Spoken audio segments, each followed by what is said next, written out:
Welcome to Mod Breeze. Hi, welcome to the fourth episode of Mod Breeze. This podcast is meant to be a free place for creative people to talk about intriguing topics in a genuine way, in a transparent way as well. I'm your host, Hamim, musician and designer. And today I have four amazing guests who are four of them artists and doing great stuff. I found them online, and that's why I wanted to invite them to this podcast, because I want to talk about their art, about their background, about other things that are interesting for them. So let me introduce them. First, I have Mr. Daniel Vogt, aka Il Vogto. Hi, Daniel. How you doing? Hi. What's up? I'm good. Nice. And then I got Yuta, who's a digital visual artist from Netherlands. What it do? Hey. And then Inky, who's also 3D artist based in California, USA, but originally from Seattle. Yeah, what's up? The other way around, actually, but yeah, what's up? Oh, right. Sorry, my bad. Sure, and then I got Diego L. Rodriguez, aka Paranoid Me. Yeah, him. Thanks for having me. Thank you. So, yeah, basically, I wanted to talk about each of your artworks, guys, for a brief time, because that's one of the really interesting things about what you guys do. A lot of you guys, or all of you guys, are active on Instagram, and your work really shines through the feed. Like if anybody goes through the search site, or even like on other platforms, let's say in Behance or something, the stuff you do, the quality of it and how fresh it is, grabs people's attention. So yeah, basically, I wanted to maybe talk to Yuta about the stuff that you do, because the stuff that you do is kind of like it reminds me of this artist from Japan called Gucci Maze. Gucci Maze, exactly. You already know what I'm. Yeah, I'm. People also know me as Gucci Maze. What do you want to talk about my work? Yeah, basically, like, where do these shapes come from? Basically, like, where do you think they originate from? Like, I spit on a piece of paper and then I scan it, and then it basically really, like, I just start out with like really weird shit and just scan it and take shapes from it. And then you scan the paper. Yep. What? I never heard that before. That's a really. I think you can use, like, in that context, you can use like a lot of shit for basically shapes, because everything is made out of shapes. So you just gotta. Yeah. But I also do like a lot of like regular just pencil paper and different pens and stuff. Mm-hmm. Yeah, and a lot of like markers I'm into right now. Yeah, because like also a lot of the shapes that you're using look like they are typography related, but they're not, because they're too abstract. It's from a background of graffiti. I think it's a very interesting place because it really challenges the boundaries of typography and letters in general. Mm-hmm. And I think with that, it also provides a lot of freedom in a certain way, so I don't have to really worry about it. But there's always the fundamentals of letters and stuff that you should respect. Mm-hmm. But in that one manner, I like to really just draw some lines and see what it leads to. Yeah. Well, yeah, your lines look really nice. I mean, the way that, like, the sharp ones that look like they're coming from a rock metal album, and but also like kind of like early 2K inspired. Mm-hmm. But you managed to present it in a new way, which is what grabbed my attention. No, not really. It's like it's just trendy shit right now. I think a lot of the stuff is really talentless, and it is okay, of course, but I'm not really active on Instagram anymore because it is not exciting to me as much as it used to be. A lot of my work is based on just trends that are hot right now, and I don't think, like, talent-wise or skill-wise, there's not much going on here. It's just a bunch of flashy effects, and I'm working now on like doing like actual good stuff. Well, I don't agree with you because I really think they're nice, and I think you should continue to do that. Although, yeah, I get your point. They're trendy, and maybe that's a good thing. But I think that like if that's like a beginning of something new, then the new things is gonna be really, really dope. I'm Yeah, I really hope so. curious about how your visual styles are gonna develop in the future. Yeah, and I wanted to talk also to Inky about your work. I see a lot of animation about what you do. Like, does it stem from your work with other companies, other video producers, animation producers?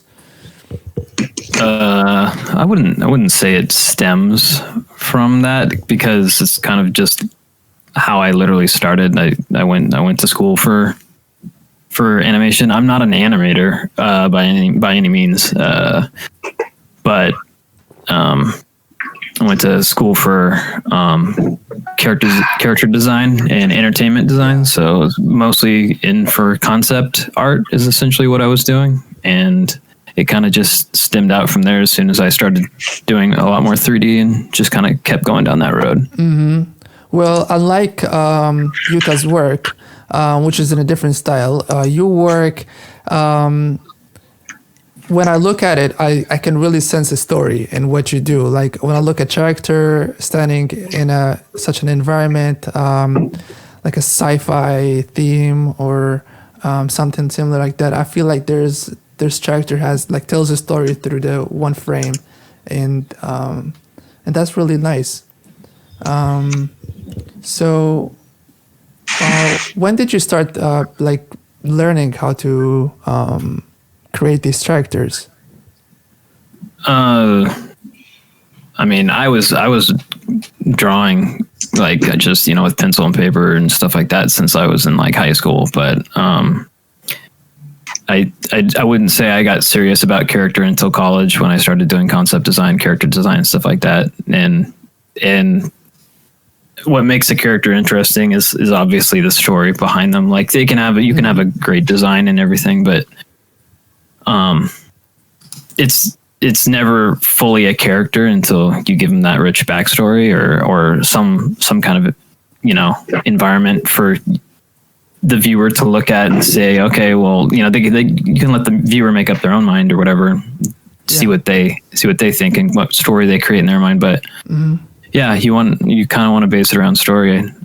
You put two images right next to each other, and one can be really pretty and the other one can be really pretty, but the one that has a story, the viewer is always going to get more out of. So I like to push story. So story goes over eye candy. But the reason why I asked you is because I wanted to know like how much time it takes for somebody to go from like a noob, like a beginner, to like someone who got something to show. And I guess like it's kind of like 5 years learning curve. Am I right? Because I mean, I wouldn't field, say, right? It definitely depends on the field, but I wouldn't say that there's necessarily a set time for anybody in any work of art. It all kind of depends on what kind of a learner you are, and like how you're able to adapt the knowledge that you've learned into practical practice and yeah, it's like I've been doing CG art for about a little over 15 years now. Whoa. And I'm constantly learning still. Like I don't stop. As soon as you stop learning as an artist, then you've basically limited yourself to being whatever skill set you are at that point. So I always say, always a student, never a master is kind of the motto I live by. Mm-hmm. Yeah. Writing that down. And all right, so also I want to go from talking about Inky's work to Il Fugtu. Which you can guys check out on Instagram at Il Fugtu, ELVOGTO. I think I sense some similarity between you and what Yuta does. There is some kind of like, this typography style, sharp, I always struggle with this word. Iconography. Iconography. Jesus, I can't even. Yeah, and then like trendy stuff, really trendy stuff. Like you paint on 3D object, like using graffiti style paint and using a lot of automobiles, like from the 90s, like the Ferraris and Porsches. Yep. Yeah, tell me like where does this come from? This like whole theme or this whole like collection of visuals. Where do you get it from? I think it's very difficult to explain. It's like I'm doing what I like. It's a vibe, some kind of like when you hear music or something and you like more the dark themes, and I want to bring a vibe out. And some people say it's a mix between retro or vintage and future style. Mm. And retrofuturism. Yeah. And I think that's pretty much it. So I like a lot of chrome or holographic elements. I like to use bright colors, but in contrast for a dark background. Like there's a lot of black stuff. So the bright elements like neons and so are shining a lot more. I think it was a process, like to come to this point, and I think 1 or 2 years ago I find my style, and I keep practicing and make this better and better. But I think it's my style now. Yeah, nice. And on what basis do you, this question I'm curious about, on what basis you select the cars in your work? I see like Porsches, old Ferraris, and GTR Skyline, the R34, which is a car known for being like part of the Fast and Furious and also Need for Speed. Yeah. I think there are movies and games I'm inspired of, like the Nissan from Need for Speed Underground 2 on PlayStation 2, or some retro cars. That blue one, right?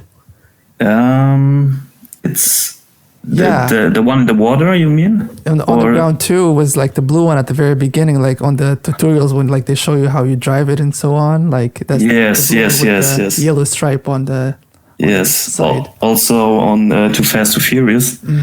And I like movies from the 90s. So I'm a 90s kid. I like the style of or the vibe of the 90s, but also the futuristic styles.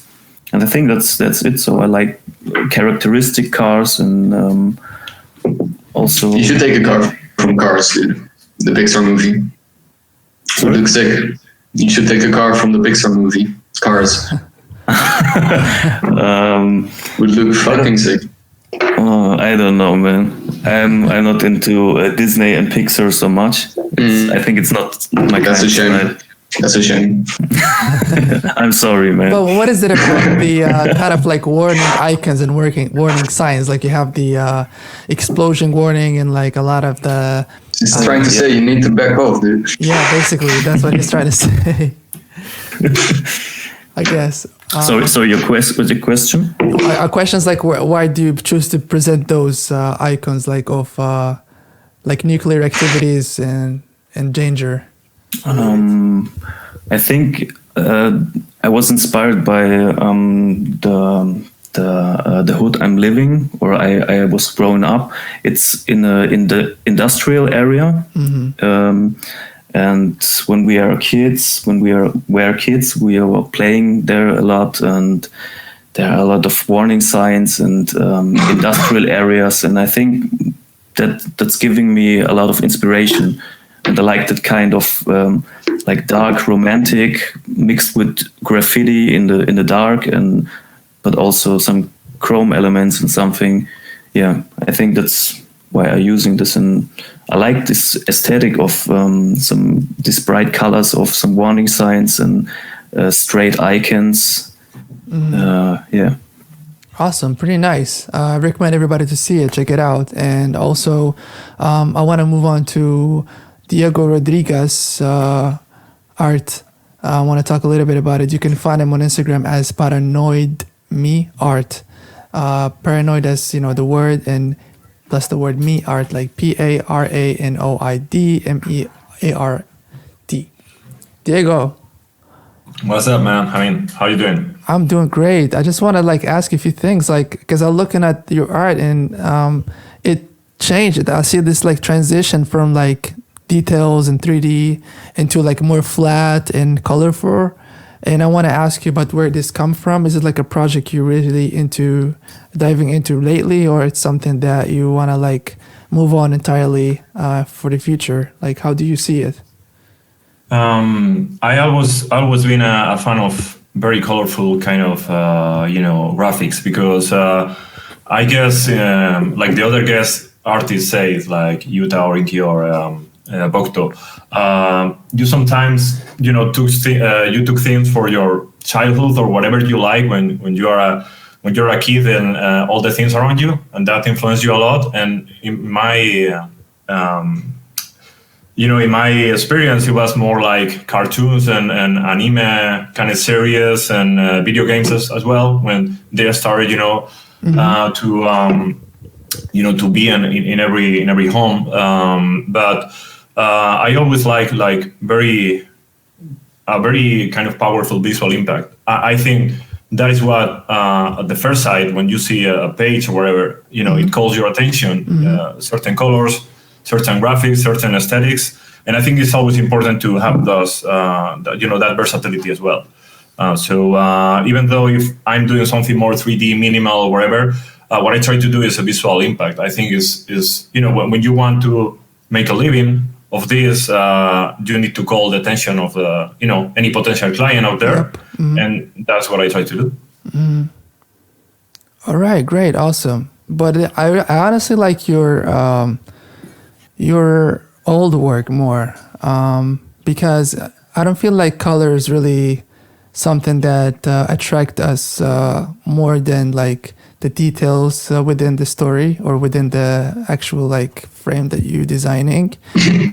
But yeah, I feel like because there's a lot of like colors in the internet in general, like in websites, UI designers really infuse the website with a lot of colors and also on like everywhere on the internet, basically on social media. But like I feel like when there's a depth inside the image or there's some new details, which you do very well capturing and creating in your previous work, a lot of stuff I really don't know what it means because it's too abstract, but still I can say that it's really cool. Like your usage of statues and your usage of 3D icons, how you combine them both together. I really like that, and I think a lot of people would dig that in the sense that it's kind of modern but also not cliche, which is what I'm always looking for. Yeah, I agree. So you working in 3D Max, or you working in Cinema 4D, or you're using like some other tools to create that? Right now, I use Cinema 4D, and support tools I use Zebras and this DAS 3D Studio for some body modeling or something, anatomy modeling. Nice, awesome. Yeah, it's pretty interesting. So now that you guys, my listeners, became familiar with everybody over here on the podcast, I want to move on to our first topic that we want to talk about. And on our last episode, we brought up the topic of next generation gaming consoles and cloud gaming. And since gaming is such a cool topic, I want to talk about it more because a lot of dope things are happening in a way that is new in the field of gaming right now. There is a new term emerging, and it's called gamefluencers. And it means the video game influencers which gain popularity and fame through their game streaming and competitions. One noticeable known person is Ninja from the game, who's known for streaming the game Fortnite. Last year I seen him play Fortnite with Drake, the artist, in his stream, and he partnered with Adidas, the sports. Wait, for real?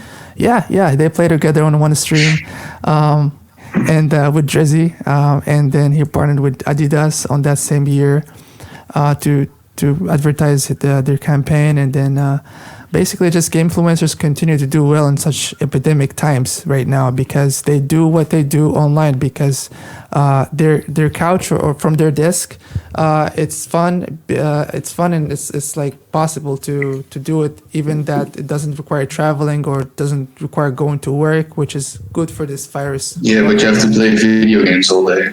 Well, like, think about that. That's Like, what they come have on, to dude. do. Yeah, maybe at first, but I don't think a lot of them still enjoy it.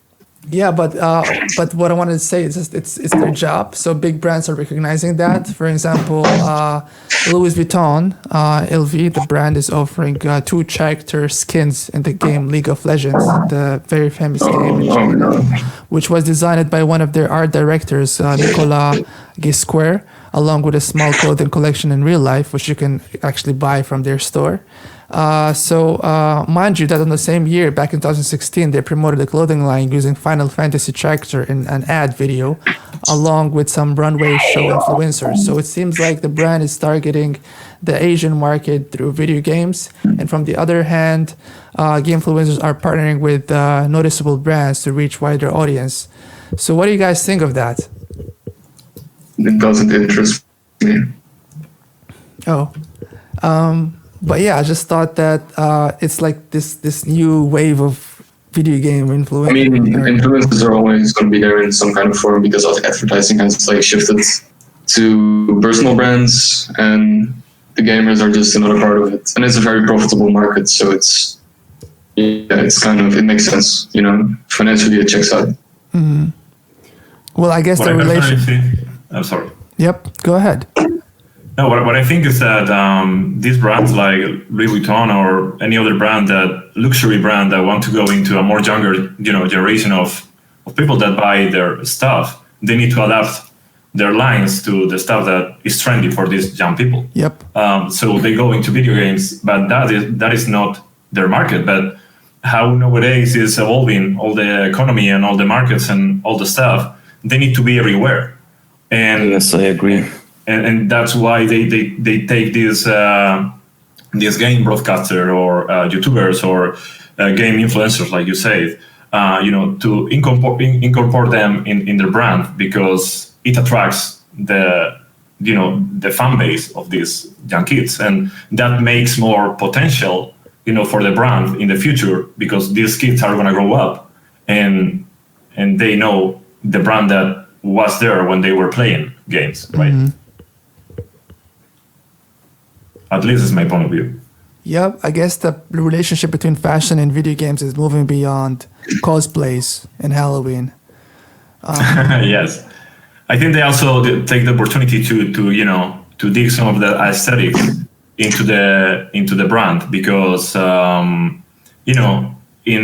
if they do it in a very creative way, like typical way, like, hey, let's go brainstorming some ideas or whatever, that take a lot of effort and creativity.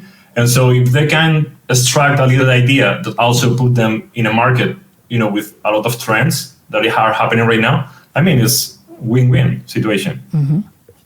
Yeah, but this that whole trend of big companies doing brand deals with like video game companies and stuff like that, this happened a lot, like a long time ago. This really isn't anything new. This is very informative of like street and urban style art movements where people want some cool custom sneakers, or like a cool hoodie with their favorite like anime characters or video game characters on it, like, and rather than getting some cheap knockoff, they can get something nice and officially designed by the company themselves. So I don't find this to be anything new, or even the game influencers thing, like people streaming or making YouTube videos on video games. It's been around for, I don't know, I'd say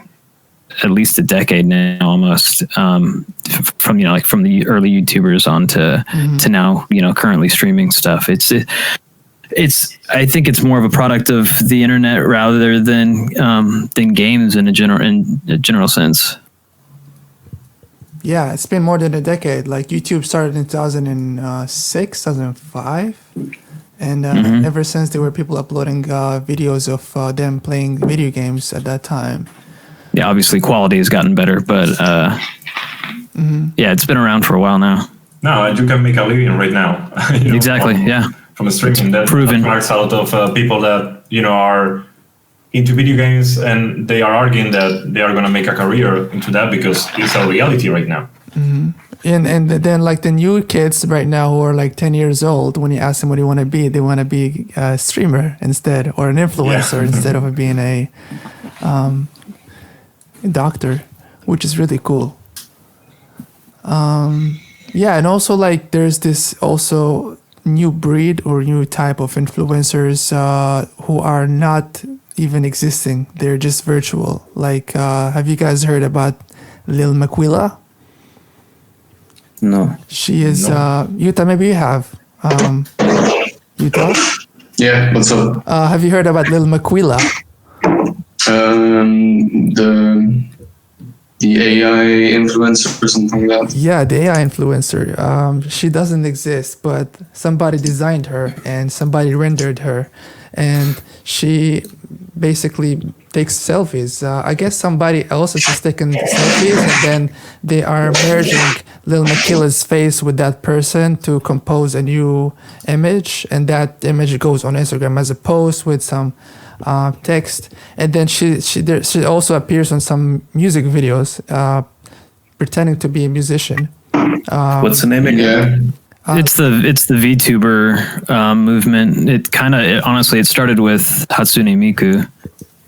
I don't know if anybody knows who that is, but that was a bad girl. Yeah, she's an AI, not sort of an AI, but yeah, essentially she's a Vocaloid. So all her voice is completely synthesized, and she's a pop star in Japan. And it started with the Google Translate voice, actually. If you really want to take it back before Hatsune, if you want to talk about like fake personalities, it really kind of started with the gorillas, with Frankenstein, or Frankenstein. Yeah, sure. But like the whole virtual personality type idea of like being a group or a person that isn't actually your true identity. That Daft Punk, gorillas, etc. Kind of like just like just a creative being rather than a real person. Kind of like I don't know. I think it's kind of fun. It's kind of an approach that I take with my with my online art, just to kind of just separate the person and just let the personality of the art speak on its own, and just kind of separate the person and personality. It doesn't really. Well, I mean by creating a fake persona. Yeah, something like that. But how doesn't that conflict with the genuine? Yeah, I don't think it necessarily fully separates you because it's still your creation. But you know what I'm saying? Like it's something that you can people can point at that isn't necessarily you as you. Yeah, that makes sense. Mm-hmm. I think it's related to certain things of your, let's say, regular life.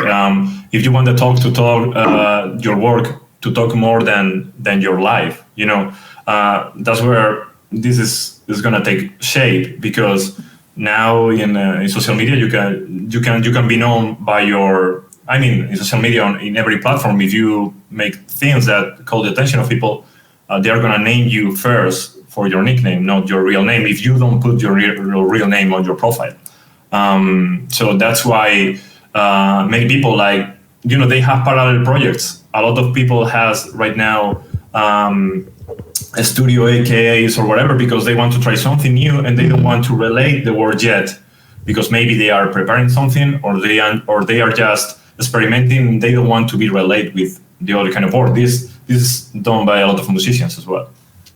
Absolutely, 100%. Yeah, aliases are a great way to allow you to experiment and not carry on, your usual style or any of your past, work, so that people don't expect a certain thing or whatever. It's it's a nice way to separate yourself from what everybody expects. I have to disagree with that, because at that point you're saying you're designing for the people instead of, you're designing for people and you want to make stuff because people expect certain stuff of you, which is kind of wrong, because ultimately they should be there for you and not the other way around.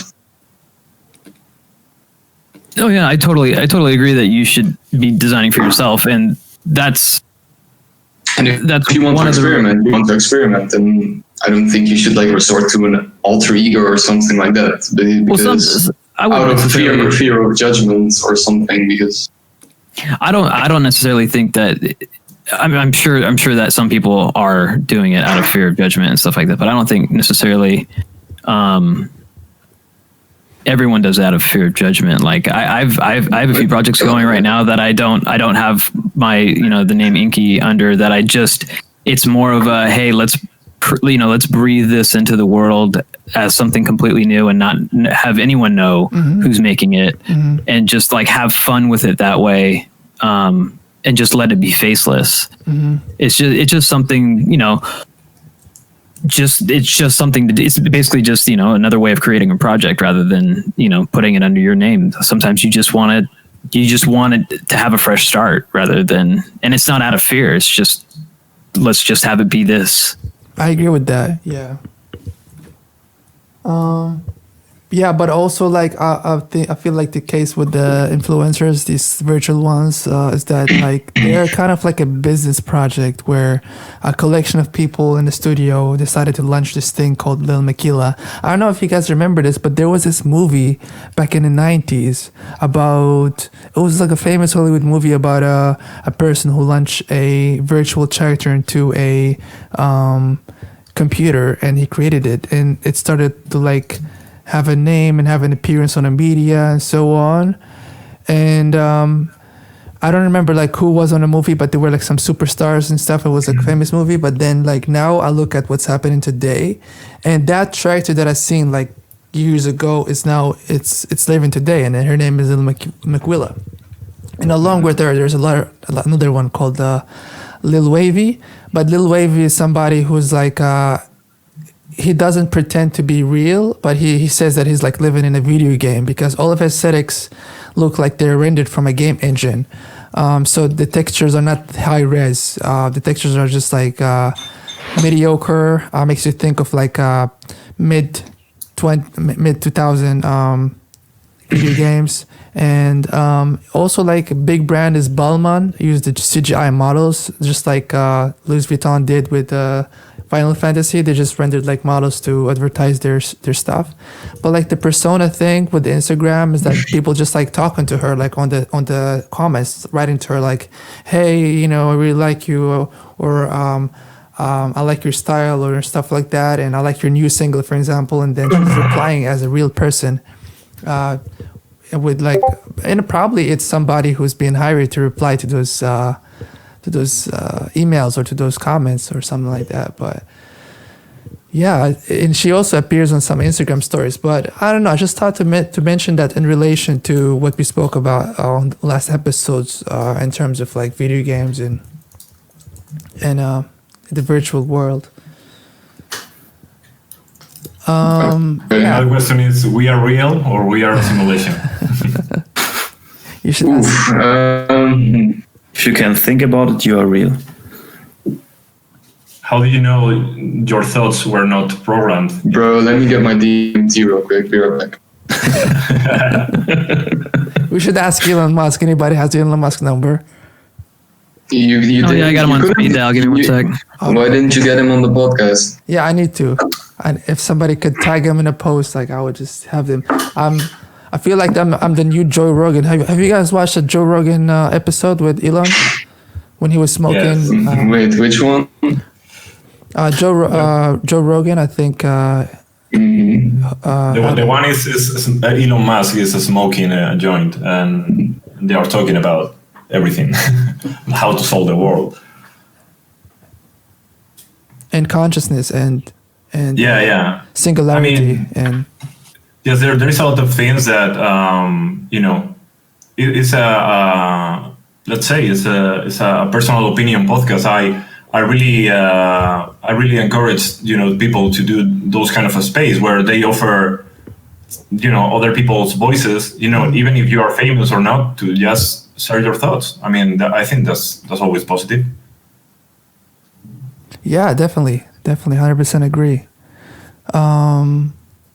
But yeah, I mean, I guess you never know if to answer your question, like, because nobody really gave like a good answer, because usually when it comes to like those big questions that are hard to answer, I usually tend to read about those who are specialized in a particular field to give me like good information about it. And I feel like this subject is not really determined, and they haven't really came to an answer like to the real question that you just asked, if we are programmed as beings, or if we are just have the free will of acting how we want. Well, can anybody really answer that question? I mean, I don't care what kind of specialized field you're a quote unquote master in. Like, I don't think you can really actually answer that question. Like, No, and then it's the end of the discussion. Like, yeah, like there's no, like, you just can't. If you're going to try to answer that question, then maybe your responses are programmed. So it's either subjective, or you're either going to seem like some ultra deep dude, But maybe we're not able to answer that question still as a race, because the programmer, quote unquote, didn't want us to answer that question, wanted it to remain unanswered. So yeah, we're just following the code. It's too complex, man. It's the Matrix, man. Yo, bro. Yeah. So no, but what do you guys have you guys been reading something new lately on the news that surprised you or made you think deeply about it, or basically moved your thoughts a bit? Apart from Corona, please, nobody mentions Corona. I think you just did that for us. Yeah. No, I read the Fortune 500 went up, and I spit out my cornflakes. The Fortune 400, what? The S&P 500. What's that? The big five. The big companies that it went up. Their worth went up. Oh, it went up this year. Mm-hmm. Like, you mean like those? I don't know. Apple. No, right now, yeah. But that really made me spit out my cornflakes in the morning. I was also, I read some news about that, since you guys mentioned that like there used to be 62 or 63 billionaires that own 50% of the human resources, and today, this year, 2020, the number shrank down to like I don't know, like 10. And like I guess those are the owners of those companies that you're speaking about, Utah. Yeah. Yeah, that's the 1%. It's not too hard to believe. There's 5 people in the world they're like that own mostly everything. 0.0000001%. Yeah. Yeah, and I guess like one of them is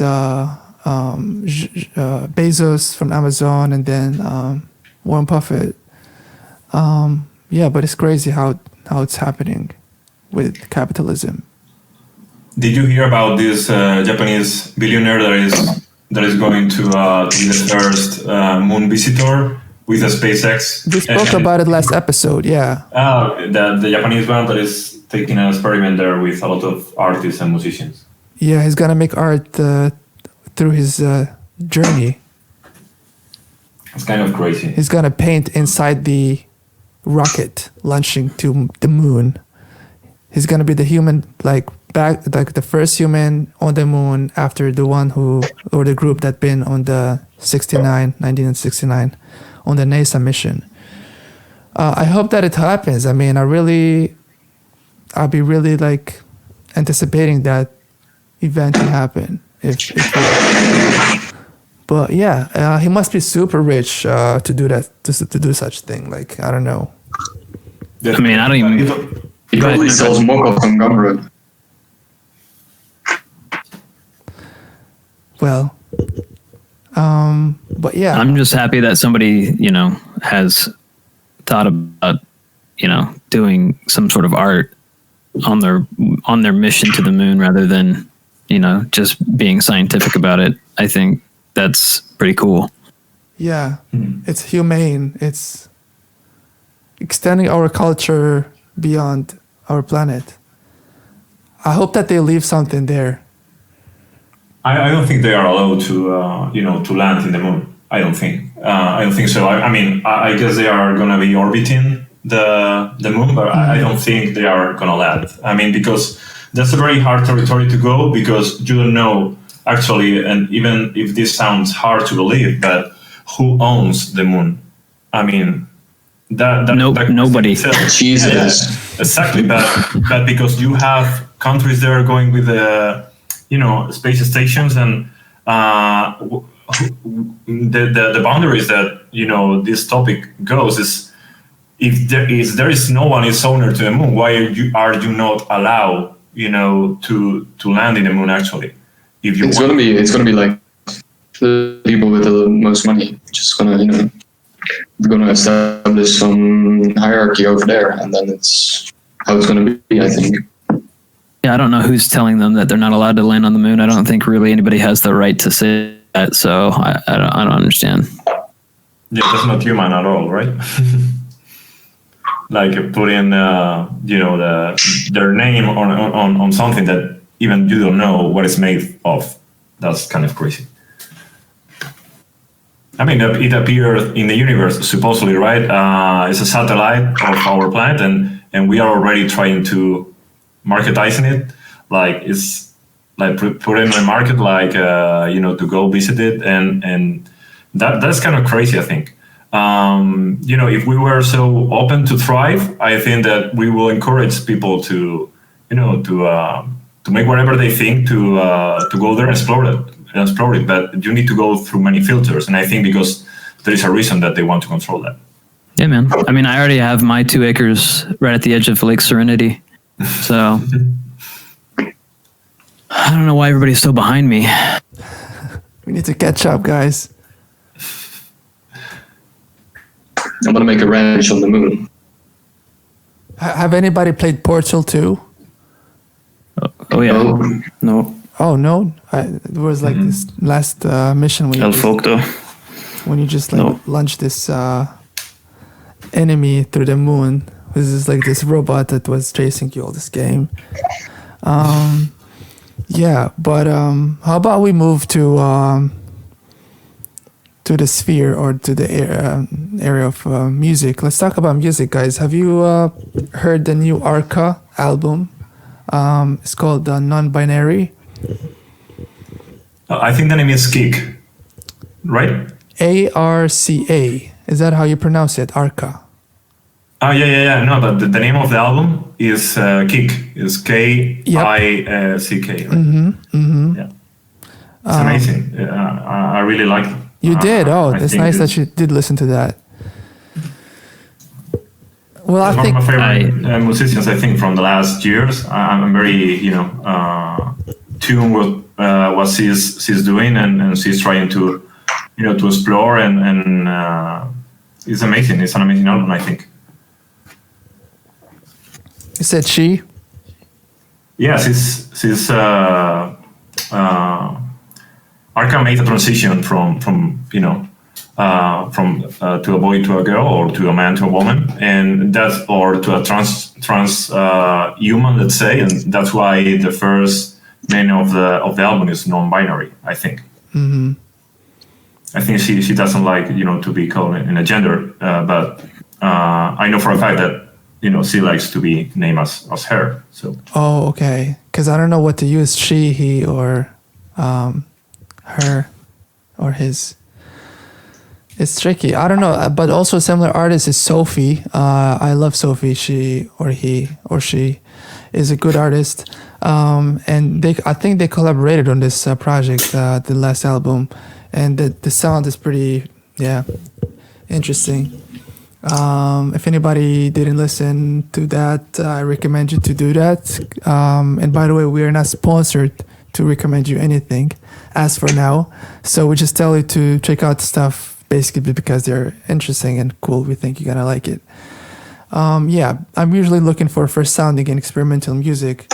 You guys know where to find the experimental fresh music, not the boring one that everybody listens to on Spotify? On the street corner of a big city. It's true.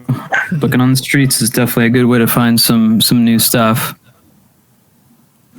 Just digging on the internet, digging for hours. Go to Flume's YouTube channel. Yeah. Flume's YouTube channel? Flume? You said the Flume? Yeah, I don't know if you've heard of him. Of course, Pretty yeah. experimental. Yeah. I really liked his last album. This whole movie that he did with that was nice. But yeah, I have a question for you.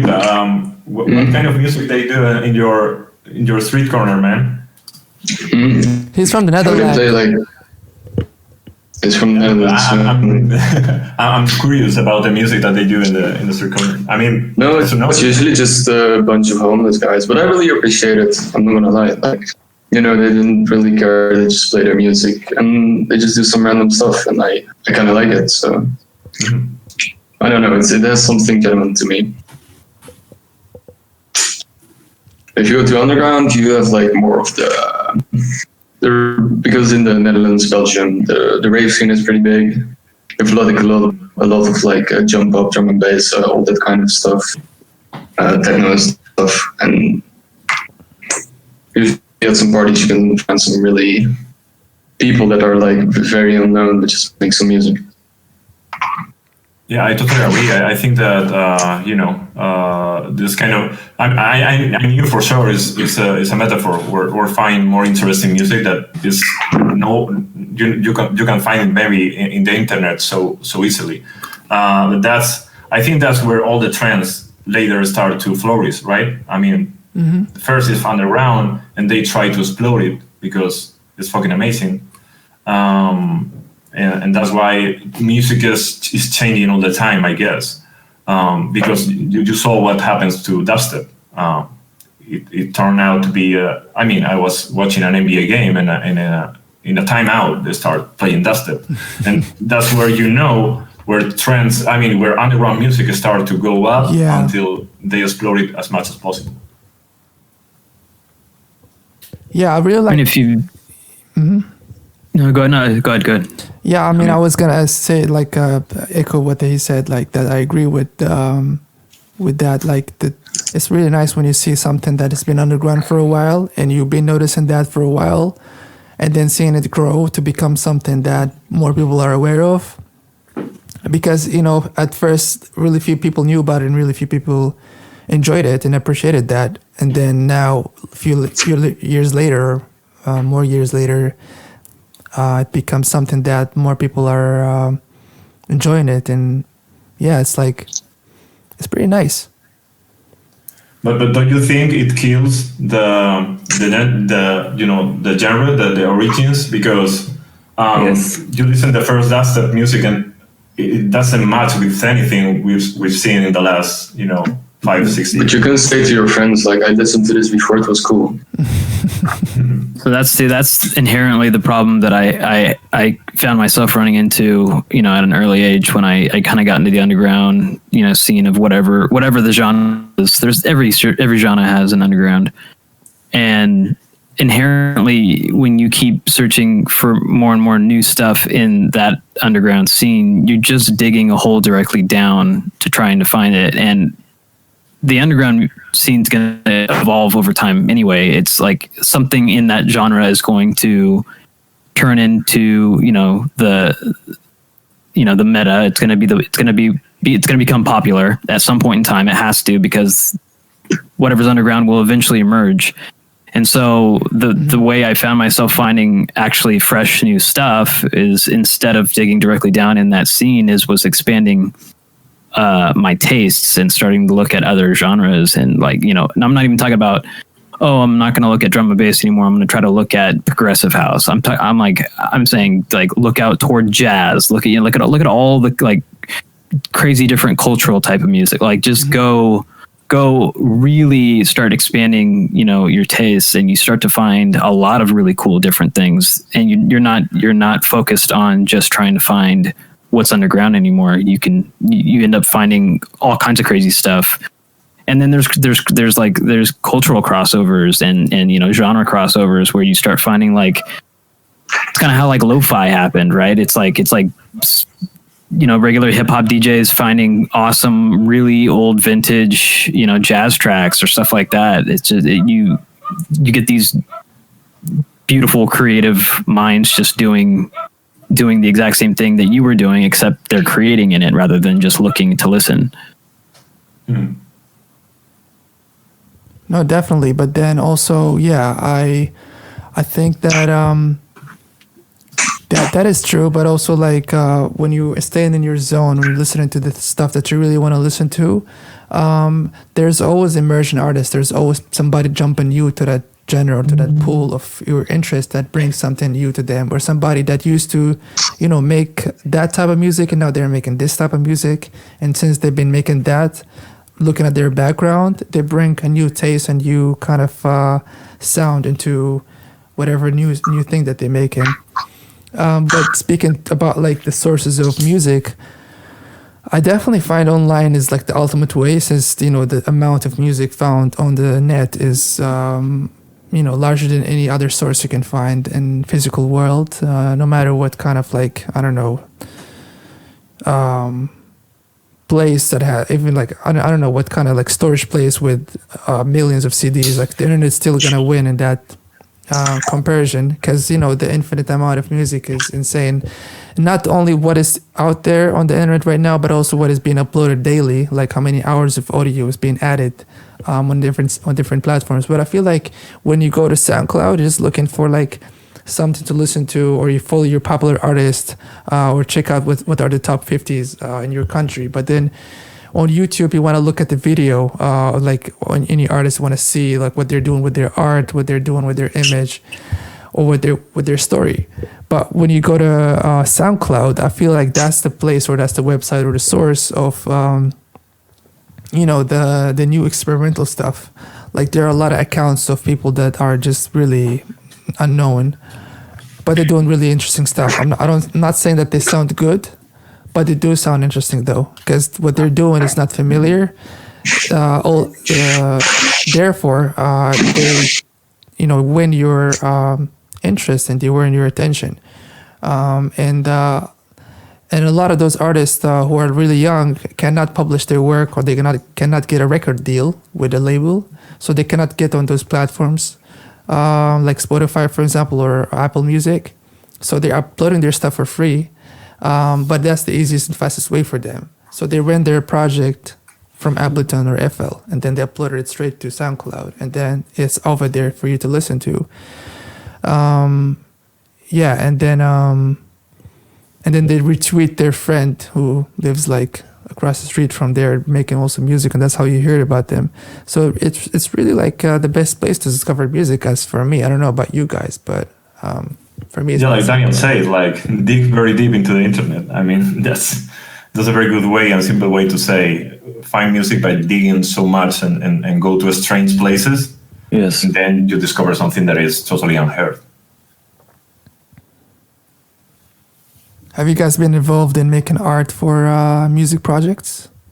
Any of you guys? Album covers, maybe music animation? Yeah, sometimes, but in my experience, the SoundCloud rappers are the guys who has the lowest budget. So the best commissions are mostly, in my opinion, from fashion brands. So I produce music too, but I think it's better to make art for good people or friends or people you appreciate, not for anybody. Yeah, no, go ahead. No, you.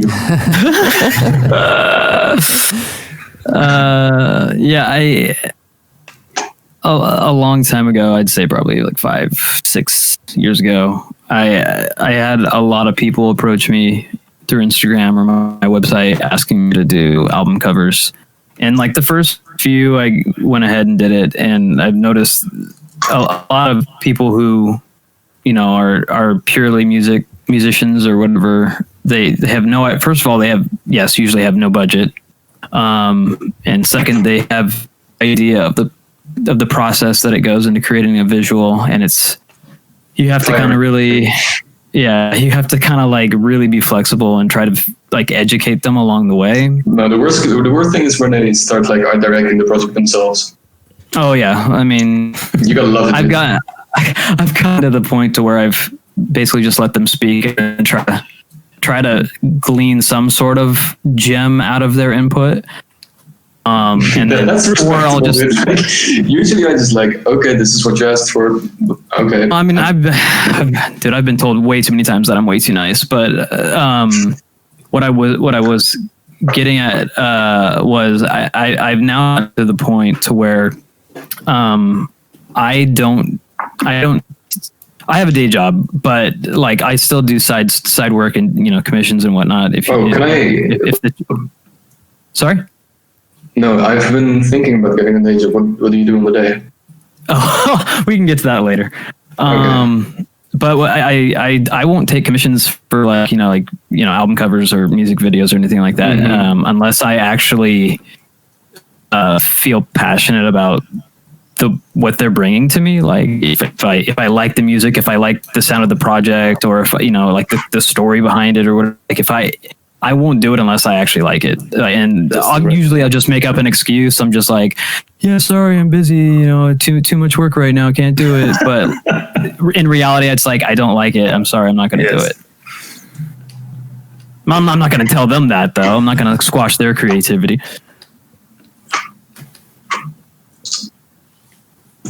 No, yeah, but also another interesting area between music and design is interactive 3D renders of like the actual form or the actual model reacting to the sound itself. I heard about this thing in Blender. It's called a reactor, and you can adjust it in a way that makes the form or the design you did changes in a way that resembles or echoes the sound that you feed into the program. Have you guys did something like that before? You have Signal for Cinema 4D. Too often, yeah. There's something like that in pretty much any video or 3D package. You're just feeding it frequencies and telling it what to change. You want to move polys, you want to change the scale, you want to make it bump up and down or whatever. Pretty much every program has that. And yeah, I find those are great fun tools, but the stuff that I've really seen that I thought were awesome interactive things were more like interactive installations, art installations, or like audio installations where it's like video mapping or something that people can literally physically go interact with, and it changes with the sound and the video. I really dig those because it's two-way, right? Like the viewer gets to do something rather than just sit there and look at the visual reacting to the already made audio. Like they get to somehow influence it. Mm-hmm. I don't know if you can provide a reference, but I will, because one thing that comes to my mind is the Virtual Self single, one of the songs by Virtual Self, which is, by the way, aka Porter Robinson. Yeah, I almost forgot his name. He did this video on YouTube. Yeah. Actually, a website, by the way. I just tried it. I remember you can just like get into this world where it's like water, and then there's like different squares, there's different doors, and you just select one of them and you go into it, and then like new type of music starts playing, and then you just start like going around it. Yeah, but like active, like physical world, real time audio interactive installations that you're talking about, Inky. Like, I don't know if I can give a It reference. doesn't have to be audio, right? It's like a lot of parameters or variables you can select for it. Like light. Like anything with pressure, light, whatever sense. Yeah. But I want to experiment more with the this like audio reactor on the 3D programs. I feel like it's really cool to play with. Just so like if you guys making music, you can just like feed it up the frequency as Inky was speaking about, and then it starts like maybe increasing in size or becoming different in a way. I don't know if But it like really reminds me of those, Trap Nation visual stuff. You know, where like The audio spectrum on a circle. Yeah. And, That's basically all it's used for. But I think there are more ways. ways. Yeah, definitely. I agree with you. As Inky was saying, Yeah. you can like, is it true, Inky? Like technically, you can like feed that frequency and make it react to any parameter, no matter. If what you're it is. smart enough and clever enough to route whatever information you're feeding that thing and whatever it spits out, you can, depending on how clever you get, you can pretty much do whatever pops into your head. But yeah, I mean, there's sorry. Audio is definitely the most accessible, I think, because you need some equipment to measure. Yeah. I mean, there's a lot of technical hurdles in getting it to do what you necessarily want it to do. I mean, you don't even necessarily need to put it on, put those parameters onto an object. If you have a particle simulation, you can do some pretty wild stuff with the information that, audio spectrum spit out. Because it's not just loudness levels, right, of frequencies. You can hone in on a specific instrument doing something. If you wanted to have like take the pan information, like the left and right audio information, you could take that. Like sometimes if you have like a certain type of export, you could take like literally velocity levels of notes and bend like a bend of a note. You can turn all, like if you're able to get the information out of the audio, then you can do it, and you can do some pretty wild stuff. And then like you're only really limited by your imagination and what you technically know. You can do. Yeah, I was thinking like in terms of like the 3D software, maybe there are some limitations. Maybe like some softwares are better than the others. Every software has its limitations. If you really want to talk about software that you have no limit, it would probably be Houdini. But once again, it's how much you know technically. It's a very largely programming and math based program. But Houdini pretty much has zero limits because it's essentially an open framework that you're working in. It's something that you can literally make your own tools and your own workflows in. You can do that in a lot of 3D software. Like a lot of 3D software has its back end opened up to you, and you can create your own tools. But you have to kind of learn a bit of a programming language, or just really understand the framework that they're providing to you. Sounds really interesting. Yeah, to create your own tools and plugins in Houdini. Yeah, but well, that's one of the interesting things to do in the 3D software is to feed audio to a model and make it change in any way you want. But what other things you guys came across and found like fascinating to play with and to, experiment? Well, since I'm like really new, I've been doing 3D for like half a year, maybe a little bit shorter. But what I really like is the simulations. Although they're like often very taxing on the machine, I think it's amazing. Like especially in the research fields, you see on YouTube what certain colleges are doing and universities are doing with some software simulations.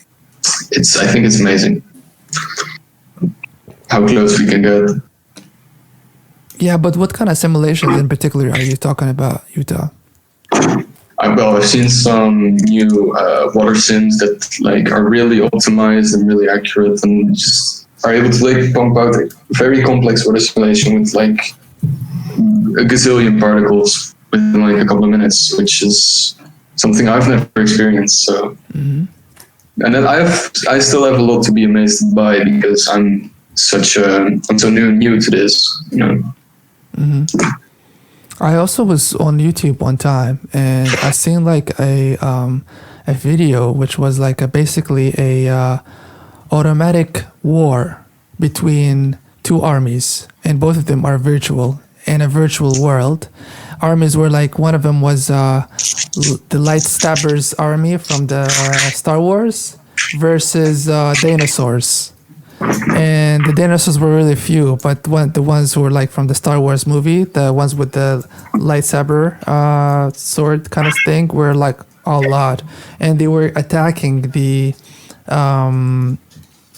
dinosaurs, and it was all programmed or like automatic launch, like it's just AI. And yeah, it was a nice experiment to launch all of those people, all of those tractors in one time and see what happens, like who wins, you know. Yeah, it's a little bit different from physics simulations, but isn't that the game? Oh, kind of, in a way. I can't tell exactly because I haven't really looked up the technical specifications. But yeah, I think it was done in a game engine using like a new type of AI. Because, you know, the AI in games are usually stupid. You guys agree? I mean, it's all about the programmer. I mean, it's not like the engine. The engine only provides you a space and you know, like in a physics field, rather than the AI programming is all up to who made it. Like I've run into some really, you know, really intelligent AI before in games, and others obviously are just, you know, go from point A. Yeah. The Minecraft skeletons. Sorry? The Minecraft skeletons. Microskeleton. Oh, yeah. Yeah, I guess you're right, Inky, that it depends on the programmer if he's really good at like making the AI smarter or not. I mean, it's just like music, right? Some producers are better than the others. And I guess like the levels of how hard the game is determined by how smart the AI is sometimes. Yeah, so, but the particle simulations you're talking about, Utah, is also interesting. But also like a new thing is the NVIDIA RTX in the recent years has been like becoming the new standard in video games and real-time graphic rendering, that now you can actually trace light using an algorithm in the software and then like see where it bounces and where it goes. Most 3D, especially like the external renderers like V-Ray and Redshift and Octane and stuff, they always have like path tracing, which is basically the same concept, but I still don't think real-time ray tracing is anywhere near standard in games. No, definitely not. It's definitely going to take a few more years. Those consoles promising RTX, it's pretty much bullshit in my opinion. And it's going to be some gimmicky stuff, which is what basically NVIDIA has been doing for the past years. I mean, NVIDIA is doing, you know, they're doing a great job pushing the hardware. They're doing a lot of like back-end research as well. Like, yeah. But with the real people who are going to make real-time ray tracing thing really aren't the people doing hardware are providing, you know, at least the power to do so, but the it's never going to happen until the server is optimized and created. And Unreal really kind of the first step that with the new demo we saw for Unreal 5. They're taking the big strides into actually making ray tracing a thing, and, you know, pushing high poly models and dynamic lighting, dynamic audio, all that kind of stuff is what's really going to push the generation forward. You can only look real-time ray tracing is only going to like give you satisfaction when you're able to stop in a game and take a look around you at a micro level and be like, oh yeah, really cool. I can see the light going through that glass. That's neat. But how often in video games do you actually get to do that unless it's like a peaceful, relaxing video game? The stuff that's really going to make the next gen exciting is, like optimization, no load times, and then having your environment change around you and allowing the light to change with it. Like dynamics is essentially what's going to push it, because everything before Unreal 5 has been baked. It's all baked lighting with a few dynamic lights in there to help it not feel so baked, and all that kind of stuff. What does as far mean? As baked means that there are lights in there, and then in a scene or something like that, and then they bake whatever the lighting is into the existing textures of that space. Oh. So anything that's not necessarily going to move and it's going to stay in that place, they can put in like some nice lighting and then bake those lights, how those lights were affecting the textures into the texture, so that it's not taxing the CPU or the GPU. And so then they put a couple dynamic lights in just for reflections or whatever, so it doesn't feel so baked, and that's how you get your quote unquote high quality visuals. But as far as what I don't remember if it was Paranoid or it was Uta that was saying about the whole external render engines having the ray tracing. That's been around for ages now. You would so pretty 3D in the 90s and stuff. Yeah, it's a standard. Like if you don't have, your global illumination and your ray tracing optimized and looking good, you're pretty much a newbie at that point. But yeah, it's been around forever. And a good high quality visual that looks a little bit more realistic or just looks beautiful in general has probably got all that stuff in it. And if the artist is doing a good job, you don't even really notice it. You just accept it. No, but definitely NVIDIA is doing a good job. If I had a lot of savings, I would invest in such a company. Because they're not only focused on games, but also in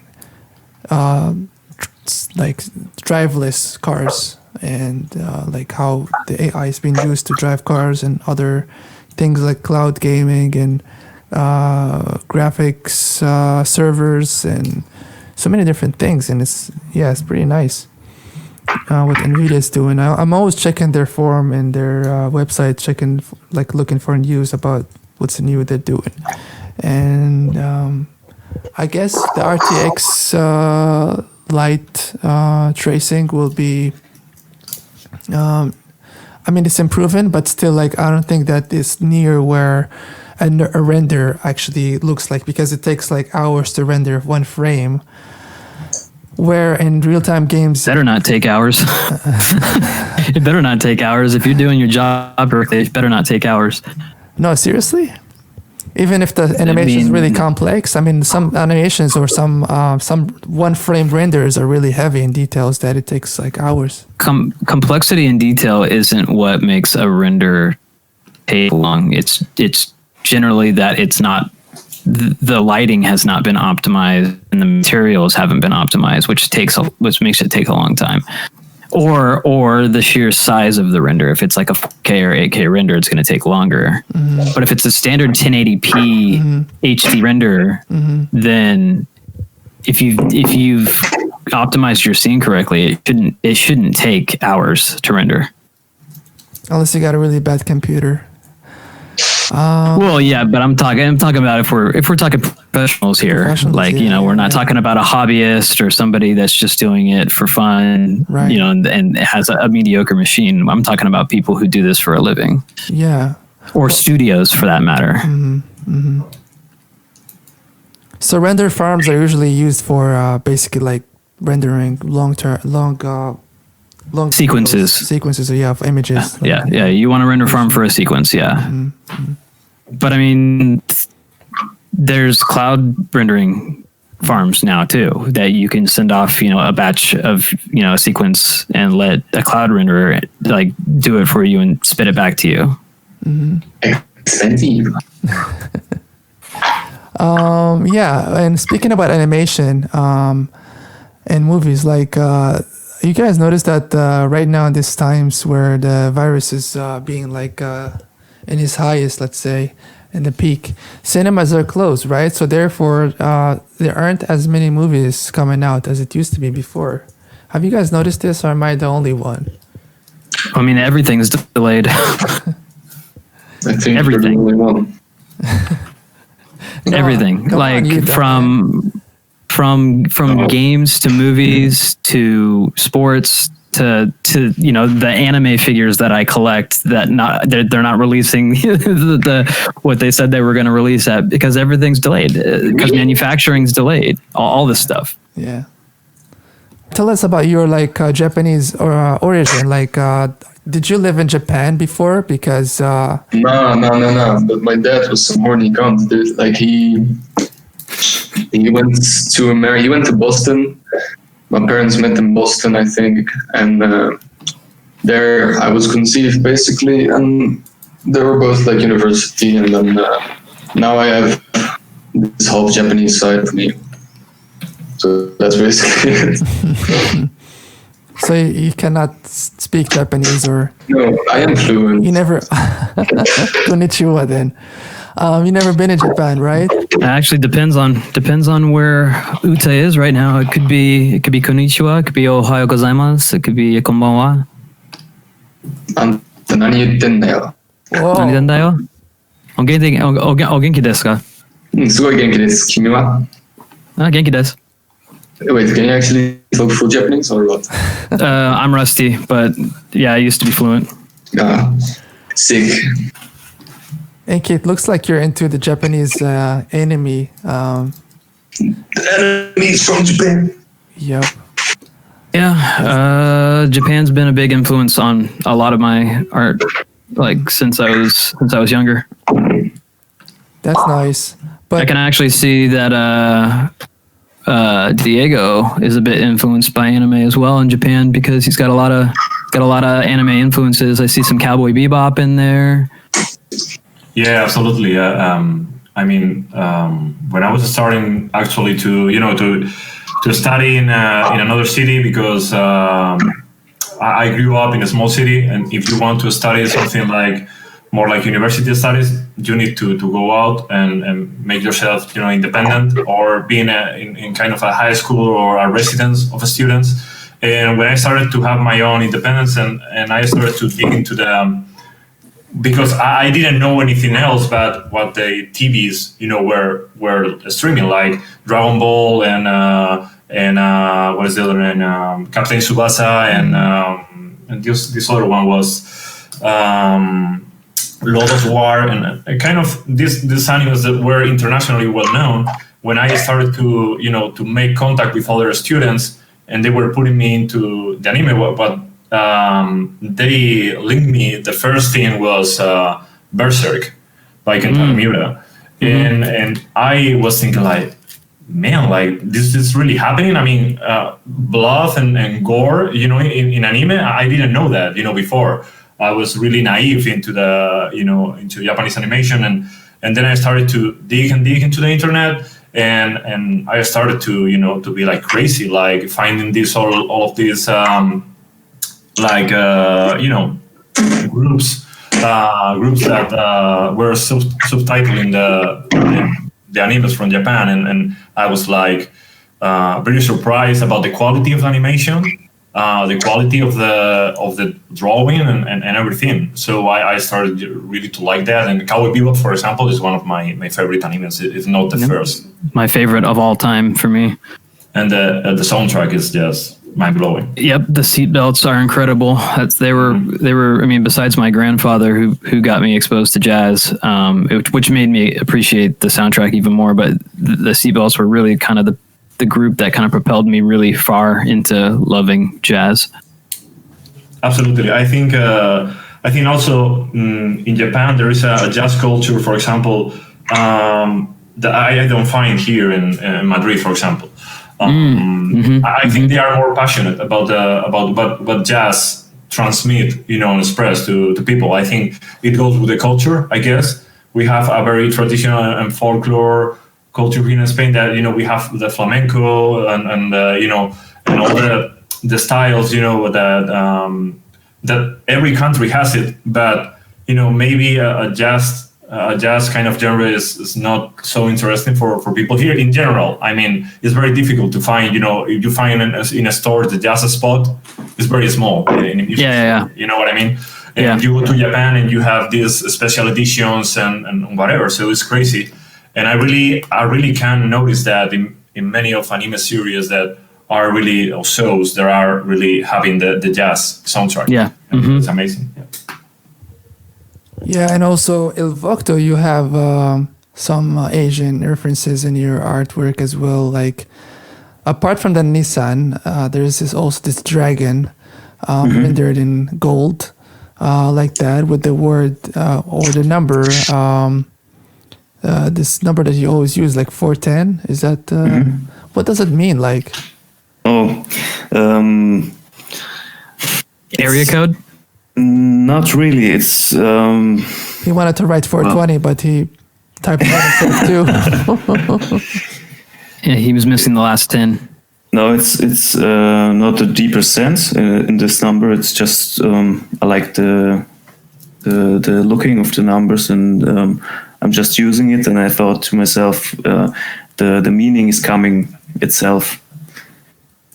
Mm-hmm. So that's interesting that you were kind of visualizing that number in your head, like that. So after I choose this number, there comes a lot of reference to it. So my grandma lived in a room like 410 or 410, and so I don't know. It's a good childhood memory for me. So it all comes together with this number. I also use a lot the number 6. So my artist name for music production is Bandit, and I wanted to take a number as well instead of a letter. So I take the 6 instead of the B, and in the Russian language, the 6 or kind of a 6 is a B. So it makes sense. So yeah.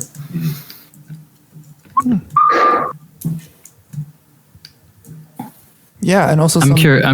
Yeah, go ahead. I was about to ask a question and bring up a kind of a subject it's always a weird one for artists, because I think the majority of us move on after we create a piece and we kind of forget about it, or just immediately find all the negative things that we don't like about it. But for everybody here, what is your favorite piece that you've created, and why, if you even have one? You asking me? Everybody. He's asking all of us. Jesus.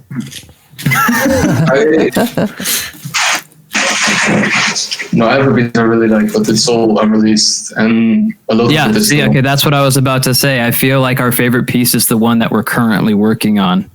No, not really, but it's still legally like non-exposable. Right. Well, I have one from your profile, Inky. Would you like to know which one? Well, I wasn't asking what people's favorite piece of mine was. I meant their own. Their own work. Oh, right. Yeah. No, not mine. I don't care. I don't care about my art, man. I don't care what everybody loves about mine. That's way too egoist. Humility is the way. I was gonna say the girl who was meditating, but no, not my art. Not my art. No. I definitely don't have a favorite one, to be honest. When I create something, it's a different mood, from piece to piece. Maybe it takes, I don't know, a couple of days to finish something, or maybe it took an hour. And it doesn't mind to me. And what it takes, my favorite pieces is maybe where I was really kind of enjoying the process, but not because of the piece, but because of the process that you have really felt to say, fuck, this is what I wanted to do for a living. At least for me, that's why my favorite projects as well are when I have these kind of feelings. Okay. So it's more about how you arrived at the piece are the ones that are your favorite. Yeah, exactly. So many times when you are working, for example, in a super big project with I mean, with a decent budget, and you're supposedly to enjoy. Sometimes you're not enjoying because maybe the art direction it pushes you in a way that you don't want to go, or maybe it changes so much from the beginning that you are like, oh man, like this could be great, but they don't want me to go to that place. So you kind of start, to enjoy more the time when you are totally free to work on something. I mean, I accept creative direction and art direction. I mean, it is very, very common, but like maybe sometimes, people want to see, within your work that you do, something else that they see into the internet. So it doesn't give you enough freedom, I guess. And I enjoy the most is doing my own ones. But the ones that I put music or I have my headphones with a podcast or whatever, and I start, going crazy with it. And I enjoy it. And for example, you take a photo of your phone or whatever, and you start playing with it. I mean, when you have fun and you say, man, this is amazing. I mean, technology and this time we are living in, and I'm doing this from my computer. I feel that is a great feeling. And to share it with everybody else and have like nice feedback from them is also a nice thing. Mine, I don't really know which one I really like the most, but I did a lot of artworks, and I'm not really serious about this, just like a hobby. But when I look back, I think that I like the 3D ones more than the other ones, because I just like this 3D feeling into graphics, maybe. But also the new Mud Breeze cover that I'm creating right now, which is gonna be launched with this podcast, is also nice. So everybody listening, you can you already seen it now. So the 3D feeling wins for me. But yeah, I really appreciate you guys' work too, and I'm curious about what you guys love about your work. Which one is your favorite? Ooh, silence.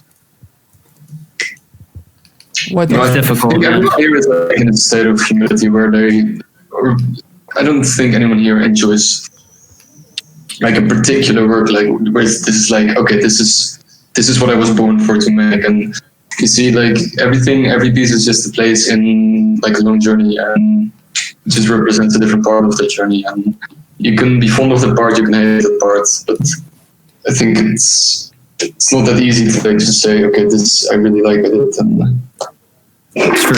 Yeah, I definitely agree with that. It's hard to really say that you love any particular piece. Because sorry? No, go ahead.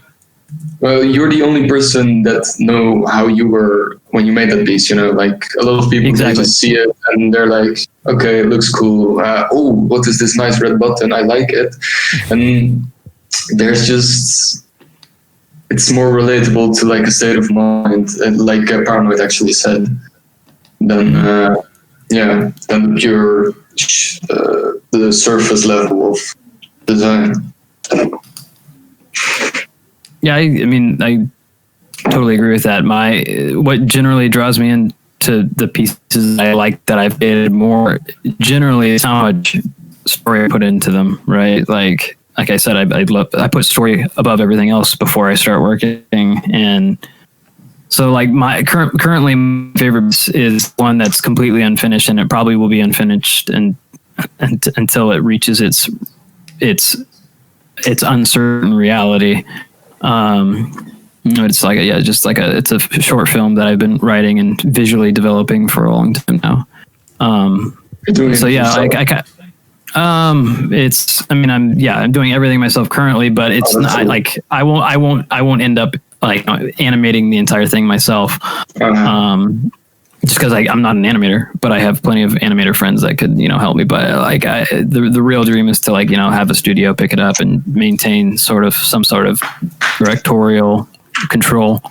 But yeah, besides whatever that process is, it's just I like it more because I've put more work into the story. And it's unfinished, so I continually am developing it and allowing it to grow a little bit more than what it was when I first started. So I think that's why it's my favorite.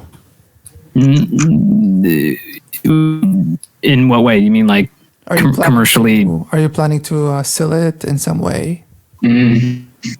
I would mostly just because of budgetary reasons. I would like a studio to put money behind it, and then in during those talks or some sort of deal is like have maintain some sort of directorial control over it. That way, the studio doesn't end up taking it and doing whatever the hell they want with it.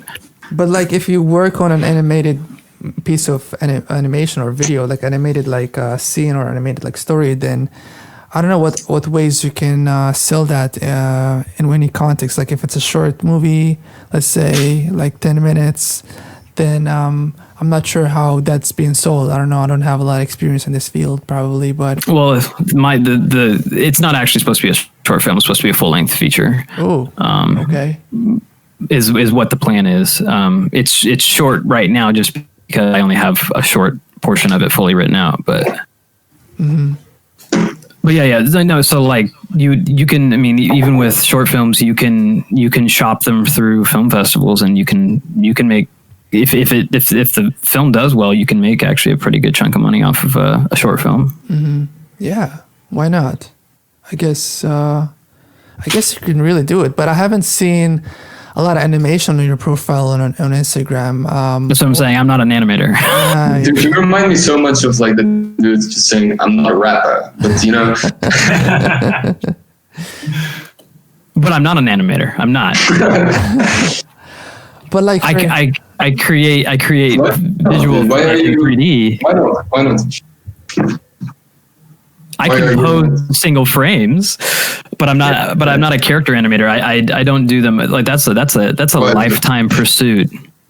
Okay, yeah, I guess, but I can imagine So, like you're saying, especially when you create characters. Yeah. So like I can create a fun, like beautiful character, if you will, but like the job in breathing life into it with motion is especially with character, with humans and all that kind of stuff. It's a lifelong pursuit. I have my best friend is literally that his only job at his studio is character animation.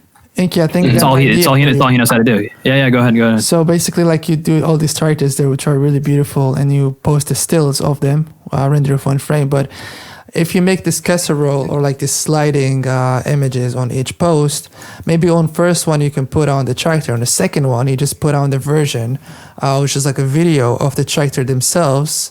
But instead with the front view, you can just animate the camera into a circle that goes around the character itself. And with like 360 camera animation, you can get like a nice video around the character without even moving any pixel. Would you call that animation? I mean, Camera, dude. little like technically you are animating the camera. That's okay. So that's camera animation. That's not character animation. Yeah, well, still, I would love to see that, like your character from all angles, like from any size. You can also turn the character 360, then you are an animator of a character. I mean, so like you could do. I mean, yeah, okay. Obviously, you could do a turnaround, a character turnaround. That's obvious. You could do that. I know. I just prefer to like create a good solid pose that is composed well in the scene, and that's what you see it from. Like if like some of my renders, like there's no point in seeing the side view or the back view of the character if like that it's not intended for that frame. I generally compose my frames to look the way that they're supposed to look in a cinematic way. And I have generally. In regards to that, because I saw that in a lot of your characters, there is a kind of an outer glow, into the skin, to the hair. So do you like a lot that kind of, like light reflection? Do you do that directly in a 3D software, or you are, let's say, with post-production or high-end retouching, doing that? And if that maybe is the reason because of, you wouldn't feel so comfortable doing the animation, because that's kind of, very tricky to do a retouch of light in certain spots And if you start animating, you will be like, changing those things all the time. So I don't know how you work, obviously, but seeing your work I wonder if you are doing this kind of, reflections and kind of other glows. You are doing that by post-production, or you are doing that directly in the 3D software? No, that's in 3D. Those are called rim lights, and they're in the scene. For the most part, I don't generally add anything in post-production, like add anything in post-production. I'll touch up levels and create a bit of a soft glow over the entire frame or in a certain area, but I don't add lighting in post-production. Mm-hmm. Okay. Rim lights. Nice. Rim lights. New word. Hey, it's good to know, because a lot of your work like kind of have this, it seems like, this airbrushing or painting, kind of appealing. And I was wondering if you were doing some post-production or everything 3D, and that's amazing. If you are doing everything in 3D, there's not a single image that I put out that I don't touch up, or like not touch up, but in some way, do a bit of post-production. That's if you're serious about your work, it should never come straight out of the render. Like you should be doing something that is, even if it's just equalization of levels or and like the Instagram filters. No Instagram filters. None of that garbage. But yeah, just doing a little levels touch up or color grading or things like that. I mean, some of the stuff that I do is like it's rare, but there's some of it's really effects heavy. Mostly just through the nature of it, like just experimentation type stuff. I do it the opposite way when I work in 3D. To me, it's more like an assets tool for creating something that later on I start to play with and have fun. Yeah. It's just the last what. I don't know if you guys know who the artist is, but his name's Ash Thorpe, and he and I both share kind of the same mindset when it comes to post-production, and in that it's kind of how it separates, an average artist from a professional artist, in that it's where you add that last 10% of polish. Mm-hmm. Or you mean in the 3D? I mean in the 3D industry, because in 3D industry, Okay. Or in film, like whatever it may be. Like you go out and you shoot your raw frames, but then you have to bring it back and you have to retouch some stuff. You have to color grade it. You have to add on that little extra sparkle or lens flare, a slight glow in some spot. Like there's all kinds of like just little things that you're kind of layering on top of it to give it that extra bit of push. That extra sauce. Yeah, the secret sauce. Yep. You got that? Oh yeah, I think you got that. For sure. So basically animation is something I would love to see in your work, Inky, like a 360 spin of the model. With all those, like, you got the smoke, sometimes you got the laser, you got the some reflective light, and obviously nice to see how those lights like reflect through a video. Yeah. The same reflective light as I'm seeing in Vogt work. I also would like to see these things animate, like to see chrome or to see. You need to wear sunglasses to look at it. That's the problem. You see, I was about to say that. You see, a spin, like a camera turnaround for Vogt's art is probably a little bit more doable, being that a lot of his stuff works in a what I would call an infinite space. So the black background. There's nothing to really worry about when it comes to your environment. Like that's the kind of the difference is I tend to put my things in a scene, and so a turnaround isn't. There's no place for it. I'm composing for a image, for a specific composition. Right. So if you would turn the camera, 180, we would see like garbage stuff, like because you don't finish the scene, right? Because that's like what happens behind the scene is that whatever you focus on is really looks beautiful, and then behind the scene is like a mess. Yeah, it's exactly like film. Like you're not, if on a film set, there's nothing behind the camera other than people working on the set and holding up camera booms or mic booms. There's no, unless you're planning on turning it into a fully animated sequence where like the character's moving through a space, there's no reason to finish the scene behind the camera. That's just work that's never going to be seen or anything like that. So like why? What if you choose everything, like select everything in front of the camera and then like copy it to behind the camera as a reflection? Lazy. I mean, why not? Lazy. Not why? Well, for me, because I wouldn't be able to live with myself. Or they exist within a mirror room, where everything gets reflected, so you don't have to reflect it anymore because it is bouncing everywhere. So if the camera turns around, there's just I can't bring myself to that, man. I have to if I'm telling a story, I can't have it be a mirror story, unless that's the story itself. Do you write sometimes like that what the story is about, like on the Instagram, or you just put like decide? Yeah, generally I'll put in some sort of explanation of whatever the character is or whatever it's going on. Sometimes not. Sometimes it's just, hey, I did this because I had a cool idea. Sorry, what? Nothing.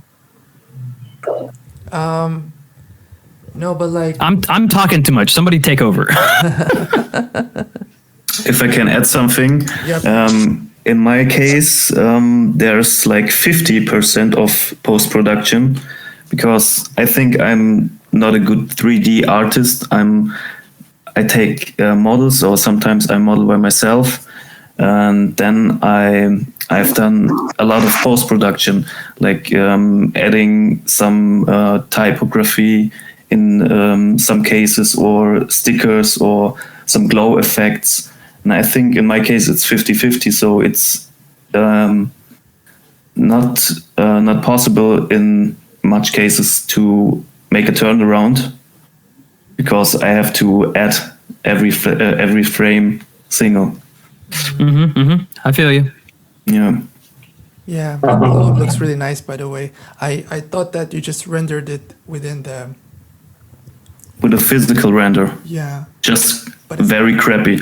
If it comes out from Cinema 4D, it looks like shit. Oh. And then I give it my hot sauce in Photoshop, and I make it look a little bit better. All right. Your German sauce. Yeah. Half German, half Russian. It's meant to be for the That's a risky combo. Spicy. no, it's meant to be for the hot dogs, the German ones. But he's What? The hot dogs? The hot dogs, the German hot dogs. You mean the Aren't Germany known for the hot dogs? No. No, It's American. but also Hot German. dogs, What brats. brats? Oh, We have bratwurst or currywurst. oh Yeah. okay. Hot dogs is more US, American. that's the Yankee shit. Yankee shit, yes. In composition, I think they're similar. In content. These are some hot takes, dude. I don't know. You maybe get demonetized for this. I'm vegetarian, so I don't know what I'm talking about. Sorry. No, for real. But so back to your work. Yeah. So Vogt, want to say that it's a nice, cool trick to add blur or a glow in post production with other software, not rendered. But yeah, in case. But like, what about the reflections? Are they like done in 3D or in? The reflection is made like I create a sphere with like a structure of metal or chrome, and in most cases I made my objects like chrome. I put the chrome surface on it, and the sphere around the object is reflecting on the chrome, and I render it out as a PNG file, so I don't have the background. and everything else I was making Photoshop. Sometimes I work on shadows or reflections under the object, like it was on the train, for example. Okay, yeah. Yeah, and then I play around with colors and yes. Wow, so the trend reflection is done in post-production. That's interesting. It's yes, kind of, but I rendered 2 files out. One is a little bit brighter and the other one is a little bit darker because I needed some parts from both of it, and then I put it together in Photoshop. Awesome. Yeah, pretty nice stuff. Thank you. Where do you think you're heading? This question goes for all of you guys. Where you guys think you're heading with your work, like in the future? Are you Unemployment office. What? What? I You said the unemployment office. Oh, nah, man. You're supposed to be the person who's working from the desk. Like, you're not supposed to, like, you don't worry about this stuff. You just do your I stuff. don't want to work on a desk, dude. For that. No, I don't. Oh, you're think it's standing. heading You anywhere. have like a standing desk. You just like work while. No. I just don't want a desk. I don't want to work at a desk. Period. On the couch, maybe you just put in your laptop. No. I mean more physical work, but no, I don't think what I'm doing currently is heading anywhere. I've finished some big commissions right now, and for me, it's over. So I think I'm gonna quit because it's boring as fuck, anyways, for me. And I'm just gonna take a day job. That's why I was interested in what Inky had to say about the day job, because right now I'm in a position where I have to do the commissions I don't like to stay afloat, pay the rent, pay the food. And I want to kind of step away from that and just do the stuff I like while working a day job. Interesting. Nice. So what kind of like day job related to media, of course, or like something else? No, I'm probably gonna just flip burgers, dude, and flip burgers, or Ooh. just get some dogs out or like walk some dogs. Yeah. It's Cool. No, but I that's a bummer for me because I really like your work, man. I would like to see new posts by you, but unfortunately, you're moving to something else. I'm kind of down with this. No, it's Oh, okay. I think it's an event. Yeah. I think you should separate these parts. Like your day job has to be something, something easy with nothing to do with design, and you can live by this money. And on the other side, you can choose what kind of project do you like to want to do, and then you don't lose the passion. Exactly. Yeah, you don't want my input then on day jobs. Why not? It's crappy. My day job is almost exactly like what I do for fun. Well, fuck you then. I guess. I can't bring. I can't turn off my creative mind. So if I didn't work in a creative field, I'd probably end up bashing my head into a wall. Well, we're not all like super blessed like you, but I've been like working like literally pretty much 24/7 since I started, and it's just boring for me right now. So I'm just looking for something new, It's a blessing and a curse, but at the end of the day, like doing what you love and making money with it is like the money's just a bonus at that point because I'm happy doing what I do. Yeah. Yeah, but that's kind of the point. I'm not really happy with what I'm doing, like creating. Exactly. It's just so boring because everyone just wants a piece of this trend right now, and it's just I just wake up and do it, and it's not really inviting to me. But Inky, how long have you been working? How long have I been working? Yeah. Just the current lifestyle you have right now. How long has that kept up? I mean, I've been working in the industry for 10 years, you said. 50. yeah, yeah. I mean, I was doing work while I was still in college too. So, I mean, I'd say, yeah, roughly about 15 years, but, Wow. I mean, not always at the same, not always at the same Almost job. an What, OG sorry? at this point. I wouldn't, I wouldn't call myself an OG, but, I mean, I'm definitely, I mean, if you're talking about like Instagram artists, I'm definitely older than the majority of the Instagram artists. Yes. How old are you? 35. Okay. Awesome. I'm gonna be 25 soon. Damn, yeah. You 21, right? Yeah. Oh, nice. I don't really have any degree or anything, dude. Just a kid with a computer. That's where we all started though, really. Yeah, but I went to art school and I dropped out of like 2 schools within like the first few months. So it was really disengaging and I always thought about art schools as like a fun place to go to when you don't want to go into the business school or the doctor school. You just go into the side where it's more fun. well, it's It's a bunch of pretentious people and like most of the scene. Completely agree with Uta here. It's just a bunch of pretentious people. It's a lot of schools are basically just financial. You know, they're just they're taking money. They give you a degree when you just complete the stuff, complete the assignments, complete the tests, blah blah blah. Blah. No real growth there. There's so much information out there and learning resources for people online and in books that you honestly, I feel like it's a giant.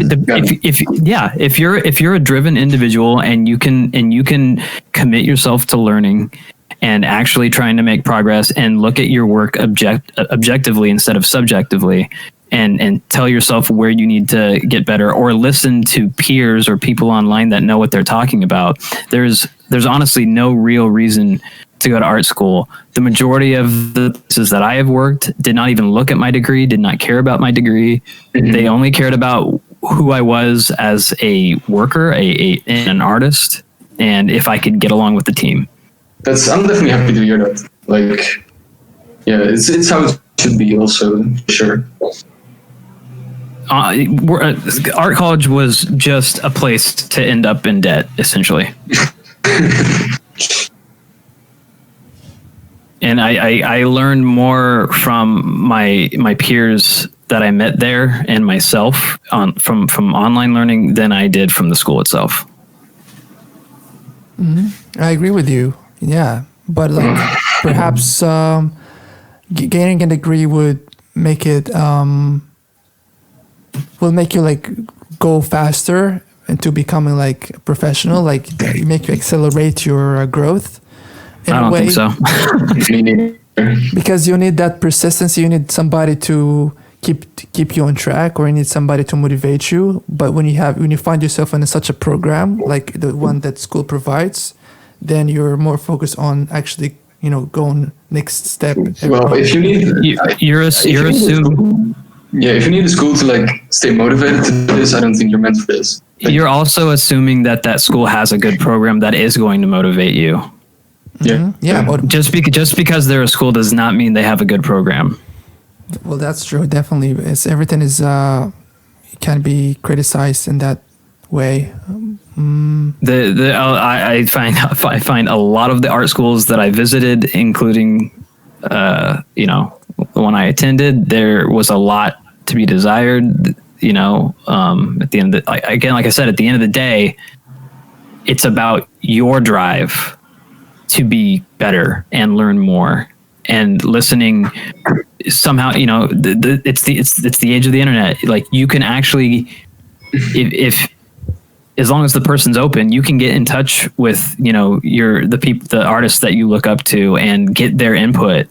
There's programs you could spend $50,000 article, right? Or you could spend $150 on a course from Learn Squared and literally like talk to, you know, an artist like Ash Thorpe who works in the industry and will give you literally as part of the course a mentorship on a certain project and actually get in. And if you're open to it and you listen to it and you learn from it, you can accelerate yourself just as fast as you could in art school. Yeah. And not be in debt. Yeah, I definitely agree. People driven by passion are, you know, they have higher momentum than those that are driven by kind of like school rules and regulations. I'm curious about what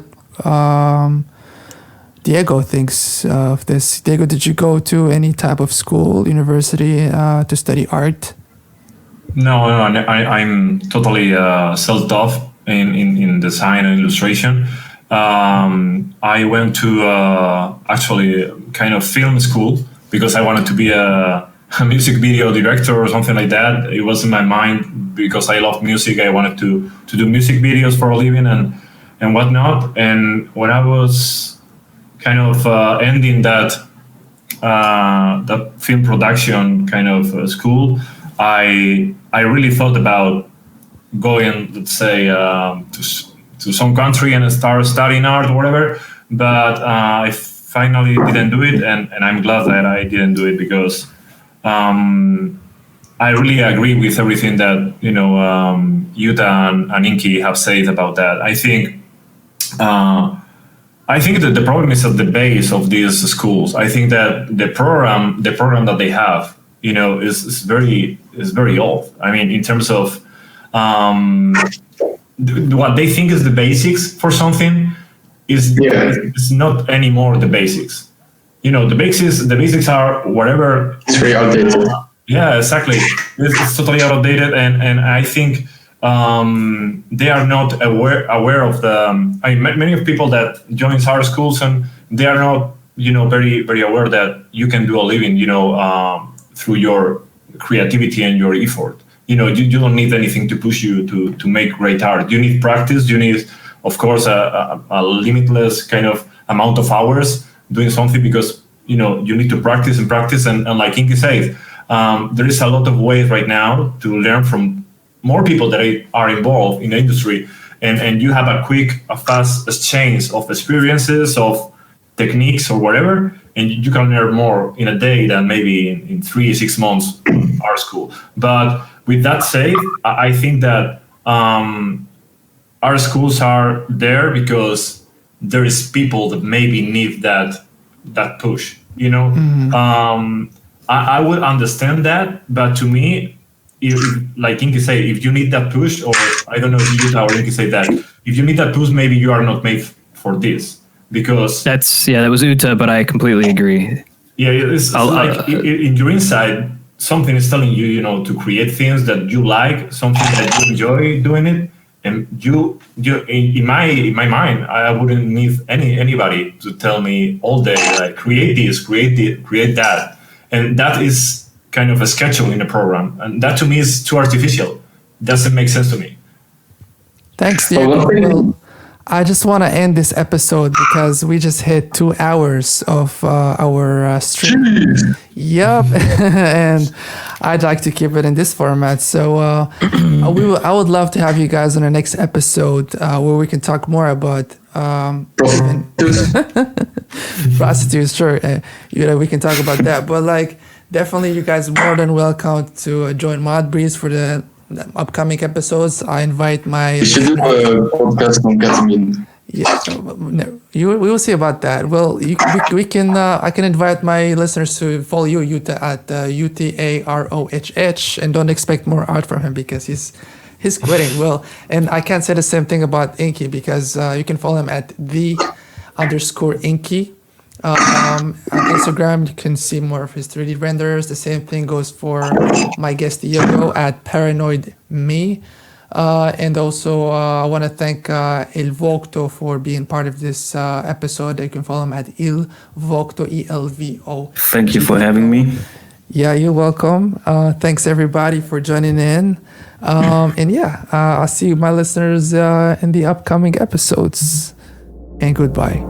Stay safe.